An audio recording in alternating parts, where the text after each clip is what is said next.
মাত্র ৬ মাসের মাথাতেই প্রধানমন্ত্রী তারেক রহমানের টেবিলে জমা পড়েছে এক গোপন লাল তালিকা। আর এই তালিকার খবর কানে আসতে রীতিমতো কাঁপাকাঁপি শুরু হয়ে গেছে সচিবালয়ে। শোনা গেছে চরম ব্যর্থতার দায়ে শিক্ষামন্ত্রী মিলন সহ ৫ জন হেভিওয়েট মন্ত্রী এবার সরাসরি ঘাড় ধাক্কা খেতে যাচ্ছেন। এমনকি চেয়ার বাঁচাতে অনেকেই নাকি দৌড়ঝাঁপ শুরু করেছেন, কিন্তু লাভ হচ্ছে না কানা কড়িও। তবে সত্যি কি মন্ত্রিত্ব হারাচ্ছেন এই প্রভাবশালী নেতারা, নাকি এর পেছনে লুকিয়ে আছে অন্য কোনো বড় রাজনৈতিক মাস্টার প্ল্যান? বিশ্লেষকরাও গোপন সূত্র অনুযায়ী এই বিদায় ঘণ্টা নিয়ে যে চাঞ্চল্যকর তথ্য সামনে আনছেন তাতে রীতিমতো তোল পার শুরু হয়ে গেছে গোটা রাজনৈতিক অঙ্গনে। ঠিক কি ঘটতে যাচ্ছে বঙ্গভবন আর সচিবালয়ের ভেতরে? নতুন সরকার ক্ষমতায় বসার পর থেকে একটা কড়া বার্তা দিয়েছিলেন যে ফাঁকিবাজি করলে ছাড় মিলবে না। তারেক সরকার প্রথম দিনে ১৮০ দিনের এই কঠিন সময়সীমা বেঁধে দিয়েছিল সব মন্ত্রীদের জন্য। কথা ছিল যার কাজ ভালো হবে সে গদিতে থাকবে, আর যে কাজ করতে পারবে না সে সোজা বিদায় নেবে। সেই প্রথম ৬ মাসের কাজের হিসেব এখন তারেক সাহেবের হাতে। অত্যন্ত গোপনে এই হিসেব যখন তৈরি হচ্ছিল তখন টেরও পাননি অনেক প্রভাবশালী মন্ত্রী। এখন সে রিপোর্ট প্রকাশ্যে আসার সময় ঘনিয়ে এসেছে।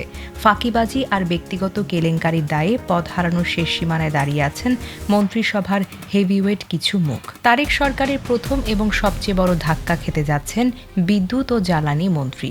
বিগত ২০০১ থেকে ২০০৬ সালের কথা দেশের মানুষ কখনো ভোলেনি। সেই সময় লোডশেডিং আর খাম্বা কেলেঙ্কারিতে পুরো দেশ রীতিমতো নাকানি চুবানি খেয়েছিল। এবার নতুন বাংলাদেশও কি সে একই পুরানো ঘটনার পুনরাবৃত্তি হতে যাচ্ছে?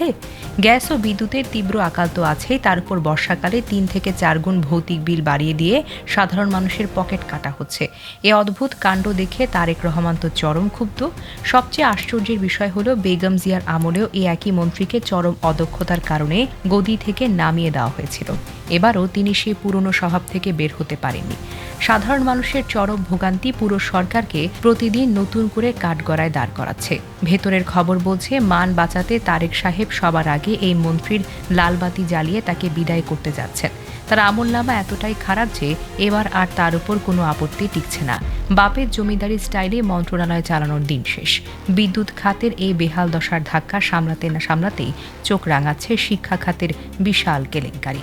পতনের এই গোপন তালিকায় দ্বিতীয় বড় নামটি হল শিক্ষা মন্ত্রণালয়ের পূর্ণমন্ত্রী ডক্টর আ.ন.ম এহসানুল হক মিলন।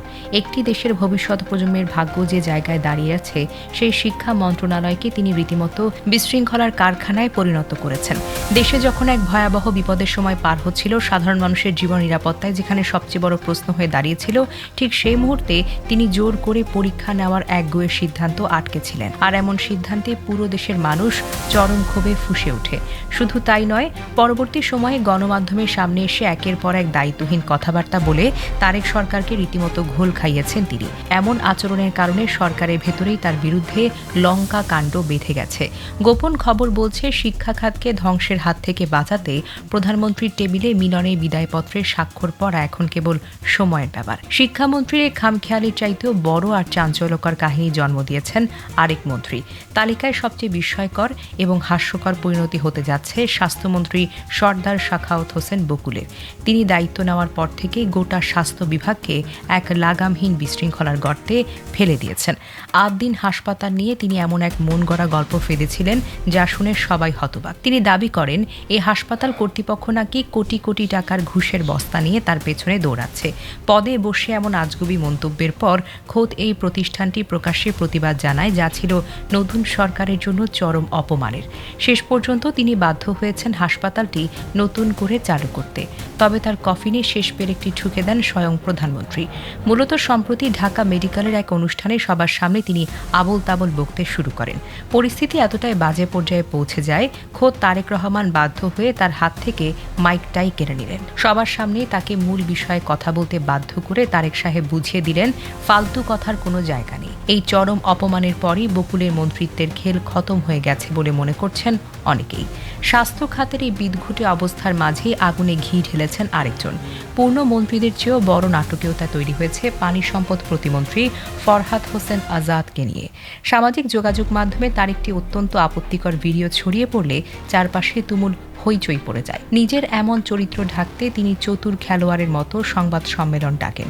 সেখানে তিনি বুক ফুলিয়ে দাবি করেন ভিডিওটি নাকি সম্পূর্ণ ভুয়া এবং কৃত্রিম বুদ্ধিমত্তা দিয়ে বানানো।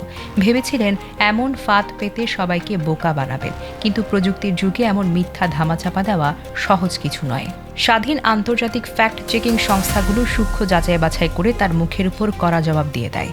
এরপর আর কি, প্রমাণ হয়ে যায় যে ভিডিওটি কোনো কৃত্রিম বুদ্ধিমত্তা দিয়ে বানানো নয়, বরং এটি সম্পূর্ণ খাঁটি এবং আসল। এমন প্রমাণের পর তারেক রহমান আরও এক মুহূর্ত এই লোককে মন্ত্রিত্বের গদিতে রাখার সুযোগ দিচ্ছেন না বলে দাবি সমালোচকদের।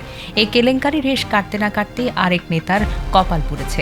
তারেক সাহেবের এই সাফাই মিশনে আরেকজন যার কপাল পুড়েছে তিনি হলেন গণ অধিকার পরিষদের সভাপতি এবং প্রবাসী কল্যাণ প্রতিমন্ত্রী নুরুল হক নূর। প্রবাসীরা দেশের অর্থনীতির প্রাণ, অথচ তার মন্ত্রণালয়ে পদে পদে দুর্নীতি আর অব্যবস্থাপনার কারণে প্রবাসীদের মাঝে তীব্র ক্ষোভ তৈরি হয়েছে। নানা অনিয়মের পাহাড় গড়ে তিনি নিজে এখন বড় বিপদে পড়েছেন। তারেক সরকার স্পষ্ট করেই বুঝিয়ে দিয়েছেন, জোটের শরিক হয়েও দুর্নীতির গায়ে কাউকে ছাড় দেওয়া হবে না। প্রবাসীদের পুঞ্জীভূত ক্ষোভ মেটাতে তাকে এই মন্ত্রণালয় থেকে চিরতরে সরিয়ে দেওয়ার কাজ প্রায় চূড়ান্ত। মোট কথা, তার সব হিসেব নিকেশ এবার ভেস্তে যেতে বসেছে। এখন সবার মনে একটাই প্রশ্ন, এই ফাঁকিবাজি আর দুর্নীতিবাজ মন্ত্রীদের ধাক্কা দিয়ে বের করার পর শূন্যে হতে যাওয়া এই বড় পদগুলোতে কারা আসছেন? শুধু বিদায়ের করুণ সুর নয়, সচিবালয় থেকে রাজপথে এখন নতুন মুখ আনার প্রস্তুতি নিয়ে চলছে চরম উত্তেজনা। শিক্ষা মন্ত্রণালয়কে টেনে তুলতে নতুন অভিভাবক হিসেবে প্রধানমন্ত্রীর কার্যালয়ে অত্যন্ত কাছের মুখপাত্র এবং শিক্ষা মন্ত্রণালয়ের উপদেষ্টা মাহাদি আমিনের নাম প্রায় চূড়ান্ত। আর চমৎকার কাজ, নীতির দীর্ঘ অভিজ্ঞতা, শিক্ষা খাতে নতুন শৃঙ্খলা ফেরাবে বলে আশা করছে সবাই। অন্যদিকে স্বাস্থ্য খাতে ধর সামলাতে বর্তমান স্বাস্থ্য প্রতিমন্ত্রী ডাক্তার এম.এ. মহিদকে পূর্ণমন্ত্রীর দায়িত্বে আনার প্রক্রিয়া প্রায় শেষ হবে বলে গুঞ্জন উঠেছে। কারণ মাঠ পর্যায়ে স্বাস্থ্য ব্যবস্থা নিয়ে তার ভালো কাজ তাকে এই পদের যোগ্যতম দাবিদার বানিয়েছে। পাশাপাশি দীর্ঘদিনের পরীক্ষিত এবং রাজপথের পোড় খাওয়া নেতাদের জায়গা দিতে মন্ত্রিসভায় যুক্ত হয়েছে বিএনপির বড় বড় নেতারা। গয়েশ্বর চন্দ্র রায়, শেখ ফরিদ আহমেদ মানিক, এ.বি.এম. মোশাররফ হোসেন, আব্দুস সামাদ আজাদ এবং এ.বি.এম. আশরাফুদ্দিন নিজানের মতো বাঘা বাঘা নেতারা এবার মন্ত্রিসভায় জায়গা করে নিতে যাচ্ছেন বলে শোনা গেছে। এমনকি দেশের বড় বিশেষজ্ঞ এবং জোটের শরিকদের থেকেও নতুন নেতা আসতে পারে। ফলে ক্যাবিনেটে এক বিশাল রদবদলের হাওয়া বইছে। তবে মন্ত্রিসভার এই রদবদলের চাইতেও বড় এক ঐতিহাসিক সিদ্ধান্তের দিকে পুরো দেশ আজ চোখ রেখে বসে আছে। তা হল রাষ্ট্রের সর্বোচ্চ আসন অর্থাৎ রাষ্ট্রপতির শূন্য পদ পূরণ। এই বড় চেয়ারে কে বসবেন তার উপর নির্ভর করছে পুরো মন্ত্রিসভার আরও কিছু পদের রদবদল। দলের মহাসচিব মির্জা ফখরুল ইসলাম আলমগীরকে নিয়ে সবচেয়ে বেশি গুঞ্জন চললেও অনেকে ভিন্ন কথা বলছেন। তাদের মতে মির্জা ফখরুলকে প্রেসিডেন্ট বানানো শুধু তারেক রহমানের ইচ্ছার উপরই নির্ভর করে না, এর পেছনে দলটির ভেতরের অনেক জটিল হিসেব নিকাশ লুকিয়ে আছে। কারণ তাকে প্রেসিডেন্ট বানালে দলের পরবর্তী মহাসচিব কে হবেন তা নিয়ে এক বিশাল ঝামেলা পাকাবে।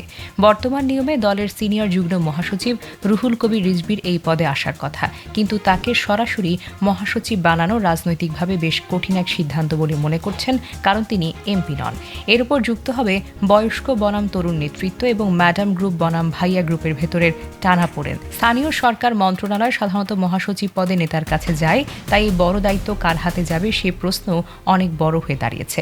মির্জা ফখরুল ইসলাম আলমগীর যদি সত্যি প্রেসিডেন্টের পদে যেতে চাইতেন, তবে তিনি সরকারের শুরুতে মন্ত্রী না হয়ে গত 6 মাসে দলের জন্য এক শক্ত মহাসচিব প্যানেল তৈরি করতে পারতেন।